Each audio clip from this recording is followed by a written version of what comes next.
Richelieu, Derby, Oxford et Brogue. Si tu ne connais pas la différence entre ces termes, viens par ici, je vais t'expliquer. N'oublie pas de t'abonner et d'enregistrer la vidéo, ça te servira plus tard. Nous allons commencer avec le derby. C'est en fait un montage particulier du lacet de la chaussure. Cette pièce en cuir, qu'on appelle le garant, va venir accueillir le laçage de la chaussure.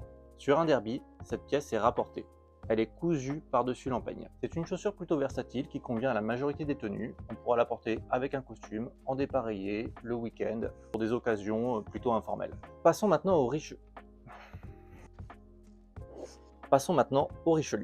Le Richelieu, à l'inverse du derby, a un garant qui est intégré dans l'empeigne. Il existe même des Richelieu ball cut, sans couture, avec une seule pièce de cuir pour former l'intégralité de la chaussure. C'est une chaussure plutôt formelle, qui conviendra très bien au port du costume bien entendu, mais aussi au port du smoking par exemple. Et le brogue dans tout ça, c'est ce qu'on voit ici là. Le brogue n'est pas un montage, c'est une décoration. Des petites perforations dans le cuir qu'on appelle communément en français boufflerie. On peut donc ainsi avoir des Richelieu brogue, des derby brogue, des Richelieu non brogue et des derby non brogue. Et maintenant tu connais la différence entre